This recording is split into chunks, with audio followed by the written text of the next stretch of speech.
Hello friends, super magic રસોઈમાં મિત્રો હું આપનું સ્વાગત કરું છું। આજે હું દૂધી ઢોકળીની રેસીપી તમારી સાથે શેર કરું છું, જે એકદમ હેલ્ધી ડીશ બનશે। તો તમને ચોક્કસ આ વિડીયો ગમશે, ગમે તો લાઈક કરજો, શેર કરજો અને સબસ્ક્રાઇબ કરવાનું તો ભૂલતા જ નહીં। અને મિત્રો બાજુમાં રહેલું બેલ આઇકનને પણ પ્રેસ કરજો, જેથી કરીને ઓલ વિડીયોની માહિતી તમને મળતી રહે। તો જે લોકો બાળકોથી માંડીને વડીલોને ઘણાને દૂધી નથી ભાવતી, તો આ રીતે શાક કરશો ને ઢોકળી સાથે, તો બધા હોશે હોશે દૂધી ખાતા થઈ જશે અને એટલું ટેસ્ટી અને પૌષ્ટિક બનશે।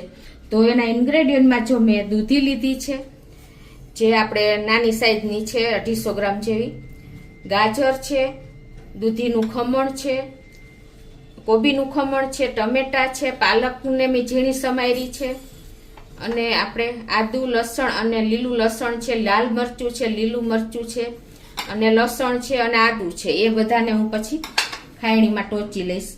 અને ધાણા ભાજી છે, લીલું લસણ છે, આદુ મરચાની પેસ્ટ છે, ખાંડ છે, મીઠું છે, તેલ છે, ચણાનો લોટ છે અને ઘઉંનો લોટ છે અને રૂટીન મસાલા છે। તો બનાવવાનું ચાલુ કરીએ। હવે જે આપણે આ બધા શાકભાજી ખમણા છે ને, એની આપણે ઢોકળી બનાવી લેશું। તો આ જે દૂધી મેં લીધી છે 2 ટેબલ સ્પૂન જેવું ખમણેલી, એનું પાણી મેં કાઢી નાખ્યું છે અને એને હવે આપણે જો આ રીતે ઢોકળી બનાવવા માટે એક પ્લેટમાં નાખી દેશું। 2 ટેબલ સ્પૂન જેવી આપણે કોબીજને પણ ખમણી છે, એને પણ નાખી દેશું અને 2 ટેબલ સ્પૂન જેવું ગાજર છે। તમે તમારા ટેસ્ટ એકોર્ડિંગ શાકભાજી વધઘટ કરી શકો છો। અને 2 ટેબલ સ્પૂન જેવી પાલક પણ ઝીણી સમાર લીધી છે। આ બધા ઇન્ગ્રેડિયન્ટ એટલા હેલ્ધી છે ને। અને 1 ટેબલ સ્પૂન જેવી આપણે ધાણા ભાજી પણ નાખી દેશું। ને આમાં આપણે આદુ મરચાં પણ 1 ટેબલ સ્પૂન જેવા લીધા છે, એને મેં એકદમ ઝીણા ખમણી લીધા છે, એ નાખી દેશું। અને 1.5 ટેબલ સ્પૂન જેવું આપણે લીલું લસણ છે, એને પણ નાખી દેશું। હવે આ બધું આપણે મિક્સ કરી લેશું શાકભાજી, એટલે બધું એકસાથે મિક્સ થઈ જાય।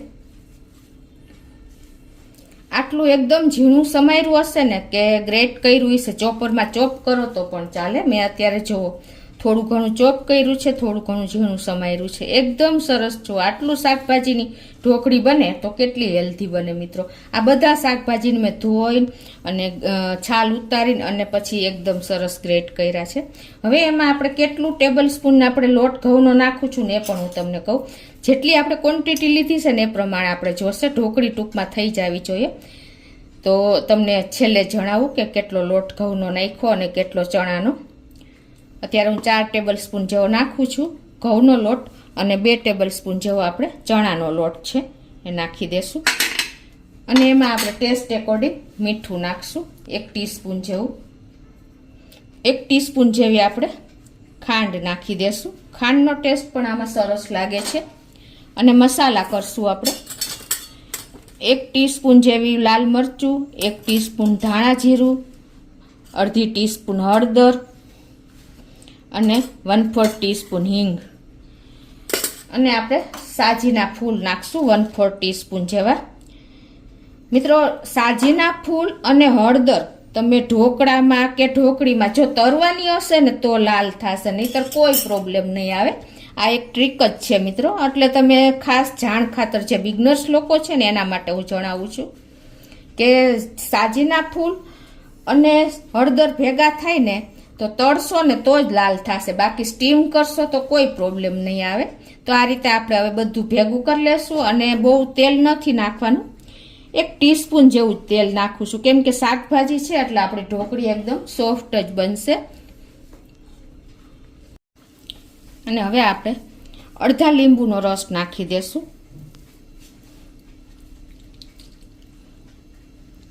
તો આ રીતે જુઓ, આપણે શાકભાજીની મેં ક્વોન્ટિટી પરફેક્ટ મેજરમેન્ટ સાથે જ હું તમને વિડીયોમાં શેર કરું છું, જે બિગનર્સ લોકો માટે એકદમ ઉપયોગી થશે।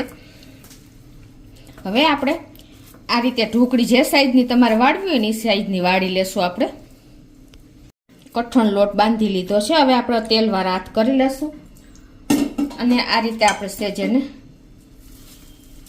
કરશો ને એટલે તમારા હાથમાં સ્ટીક નહીં થાય અને થોડોક કઠણ હોય એટલે કોઈ વાંધો જ નહીં આવે. હવે તમારે જે સાઈઝની ઢોકળી વાળવી હોય એ સાઈઝની તમે આ રીતે વાળી શકો છો. જો આ રીતની તમારે ઢોકળી વાળી લેવાની છે. એક સરખી જ વારવાની, નહીંતર શું થશે, હું તમને દર વિડીયોમાં જણાવું છું કે નાની મોટી સાઈઝ હશે ને તો કુકિંગમાં પણ તમારે ટાઈમ એક સરખો નહીં રહે. એટલે આ રીતે તમારે એક સાઈઝની જ વાળવાની. તો આ રીતે જો આપણે બધી ઢોકળી તૈયાર કરી લીધી છે અને આ બાજુ આપણે સ્ટીમર પણ મૂકી દીધું છે. ઢોકળીને સ્ટીમ કરવાની છે તો એના માટે આપણે પહેલાં આ સ્ટીમરમાં સહેજ તેલ લગાવી લેશું. તો આ રીતે ગ્રીસ કરી અને આપણે હવે જે આ ઢોકળી બનાવી છે ને એને એક પછી એક મૂકતા જશું. અત્યારે ફૂલ ફ્લેમ રાખી છે અને મેં અડધો લીટર જેવું પાણી મૂકી દીધું છે સ્ટીમરમાં. તો હવે આપણે ઢોકળીને સ્ટીમ કરી લેશું. આ રીતે થોડા થોડા ડિસ્ટન્સે મૂકશું. અને જો તમારે માઇક્રોવેવ હોય તો બેસ્ટ ઢોકળી પ્રમાણે તમારે એને માઇક્રોવેવ કરી લેવાની છે, એટલે તમે ઇઝી ટાઈમ પણ નહીં લાગે. અને જો તમારે આ રીતે ન કરવી તો તમે સીધી દૂધી સાથે પાણીમાં ઉકળતા પાણીમાં પણ નાખી શકો છો, પણ એમાં કદાચ છૂટી થવાનો ડર લાગે એટલે આપણે આ સ્ટેપ લીધું છે. તો આ રીતે આપણે બધી ઢોકળીને ગોઠવી દેશું. અને જો તમારે ઢોકળી વધારે થઈ ગઈ હોય ને તો તમે આના થેપલા પણ થોડોક વધારે લોટ નાખે અને કરી શકો છો. હવે આને આપણે 10 મિનિટ સ્ટીમ કરશું આ રીતે ઢાંકીને. હવે આપણી ઢોકળી સ્ટીમ થાય છે ને ત્યાં આપણે દૂધીનો વઘાર કરી લઈએ. 250 ગ્રામ દૂધીના જો મેં નાના નાના પીસ કરવાના છે, આ રીતે કરી લીધા છે. તો આ પાણી કાઢી નાખશું. વઘાર કરવા માટે ગેસ ઓન કરીને અને એક પેનમાં આપણે 3 ટેબલ સ્પૂન જેવું તેલ મૂકી દેશું. તો આપણું તેલ પણ ગરમ થઈ ગયું છે અને આપણે અડધી ટીસ્પૂન જેવું આખું જીરું નાખી અને એમાં લીમડાના પત્તા નાખી દેશું અને 1/4 ટીસ્પૂન આપણે હિંગ નાખી દેશું. અને હવે જે આ દૂધી સમાયેલી છે એ નાખી અને એને આપણે હલાવી લેશું.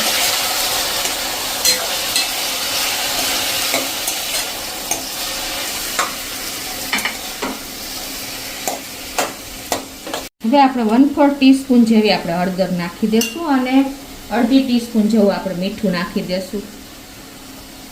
હવે આને મિક્સ કરી અને હવે આને આપણે ઢાંકી 1 મિનિટ આ રીતે મીડિયમ ફ્લેમ ઉપર રાખશું.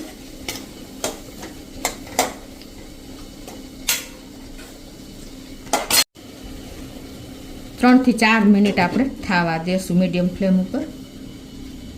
આપણી દૂધી ચડે છે ને ત્યાં આપણે જો મેં 1 લીલું મરચું, 1 લાલ મરચું, 1 ટેબલ સ્પૂન આપણે છે લીલું લસણ અને થોડું એવું આદું છે, એ બધાને આપણે આ રીતે ચોપરમાં એકદમ ઝીણું ચોપ કરી લેવાનું, નહીંતર તમે ખાંડથી પણ ખાંડી શકો છો. તો આ રીતે આપણે જો ચોપરમાં ચોપ કરી લીધું છે આદુ મરચાં લસણ. અને આ બાજુ આપણે દૂધીને પણ જો 3 થી 4 મિનિટ થઈ ગઈ છે તો એકદમ સરસ આપણે થોડી ઘણી કૂક થઈ ગઈ છે. હવે આમાં 2 ગ્લાસ જેવું આપણે પાણી નાખી દઈશું, કેમ કે આપણે એમાં ઢોકળી નાખવાની છે એટલે પાણી નાખવું જરૂરી છે. હવે આને આપણે ઢાંકીને પાણીને ઉકળવા દેશું.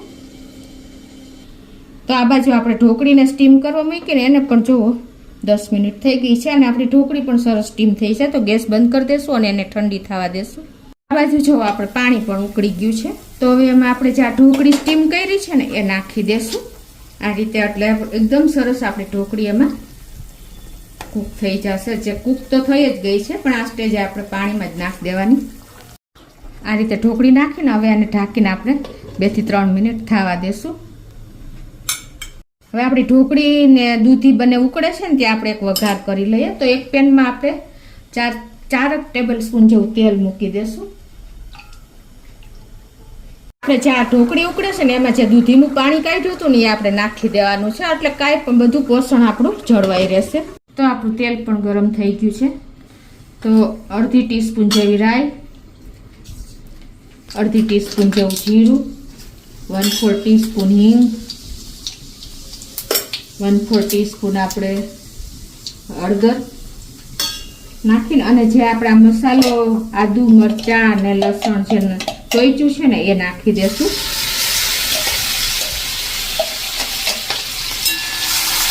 અને એને આપણે આ રીતે તેલમાં કૂક કરી લઈશું. એક મરચાના 2 કટકા કરીને આ રીતે આપણે તેલમાં જ નાખી દઈશું. 1 ટીસ્પૂન જેવું લાલ મરચું, ગેસની ફ્લેમ અત્યારે આપણે સ્લો જ રાખી છે, અને 1 ટીસ્પૂન જેવું ધાણા જીરું નાખી દઈશું. અને સ્લો ફ્લેમ ઉપર આપણે આને સહેજ આ રીતે કૂક કરી લઈશું, એટલે તેલ થોડું છૂટું પડી જાય. અને હવે જો આપણા મસાલા પણ સરસ કૂક થઈ ગયા છે, તો આ સ્ટેજે હવે આપણે જો આ સ્ટેજે 1 ટેબલ સ્પૂન જેવી સૂકી કસૂરી મેથી જે હોય ને એ નાખી દેશું.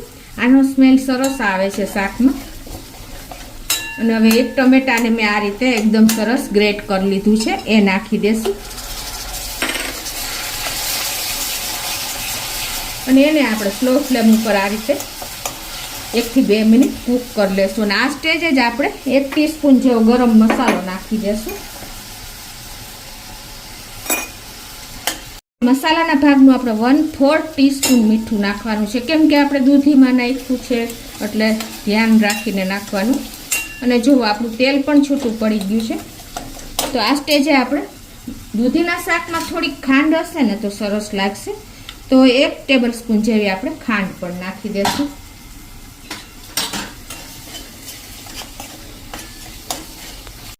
અને જુઓ આપણો વઘાર પણ સરસ તેલ છૂટી પડી ગયું છે, અને એકદમ સરસ અત્યારે સ્મેલ આવી રહી છે. તો હવે આ વઘારને આપણે જે આ બાજુ જો દૂધી પણ ઉકળે છે, એકદમ સરસ આપણી ઢોકળી અને દૂધી પણ ઉકળી ગયું છે. તો આ રીતે જુઓ આપણી ઢોકળી અને દૂધી એકદમ સરસ એક રસ થઈ ગયું છે. આ મીડિયમ ફ્લેમ ઉપર આપણે ઉકાળવા મૂક્યું હતું. તો હવે આ વઘાર છે ને એ આપણે આમાં નાખી દેશું. હવે જો આ વઘારને આપણે આ ઢોકળીને દૂધીમાં નાખી દેશું. આ રીતે જો આપણે વઘાર નાખી હવે એને મિક્સ કરી લેશું. અને હવે આને 1 મિનિટ આપણે આ રીતે જ ઉકળવા દેશું. અને હવે આ સ્ટેજે જો તમારે આમચૂર પાવડર નાખવું હોય તો પણ નાખી શકો છો, પણ અત્યારે હું લીંબુનો રસ નાખી દઉં છું. 1 ટેબલ સ્પૂન જેવો લીંબુનો રસ નાખી દેશું. અને હવે ઢાંકીને આપણે 1 મિનિટ જ આને કૂક થવા દેવાનું છે, એટલે એકદમ સરસ એક રસ થઈ જાય.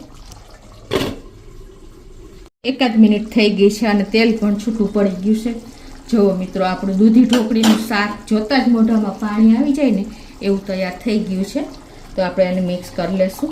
છે ને મિત્રો, આવું શાક મળી જાય તો રોટલી, પરોઠા, ભાખરી એની જોડે તમે ખાઈ શકો છો. એટલું ટેસ્ટી અને ચટાકેદાર આપણું શાક રેડી થઈ ગયું છે. તો થોડી એવી આપણે ધાણા ભાજી નાખી દઈશું અને ગેસને બંધ કરી દઈશું. અને હવે આપણે સર્વ કરી લઈશું. જો મિત્રો, જે લોકો દૂધી નહીં ખાતા હોય ને એ પણ હોશે હોશે ખાશે, એટલું આપણું શાક ટેસ્ટી અને લુકમાં પણ જુઓ છે ને. તો મિત્રો, આપણું દૂધી ઢોકળીનું શાક રેડી છે. જુઓ એકદમ સરસ. બધાએ કેટલા શાકભાજી આપણે ઢોકળીમાં વાપર્યા છે, તો બધું પોષણ બાળકોથી માંડીને વડીલોને મળી રહેશે અને બધા હોશે હોશે ખાશે. તો લાસ્ટમાં થોડીક એવી આપણે ધાણા ભાજી નાખી દઈ. તો તમને ચોક્કસ મિત્રો આ વિડીયો ગમશે. એક વખત ચોક્કસ ટ્રાય કરજો અને કોમેન્ટ બોક્સમાં જણાવજો કે તમને આ દૂધી ઢોકળીનું શાકની રેસીપી કેવી લાગી. તમને ગમે તો લાઈક કરજો, શેર કરજો અને મિત્રો સબસ્ક્રાઈબ કરવાનું તો હવે ભૂલતા જ નહીં.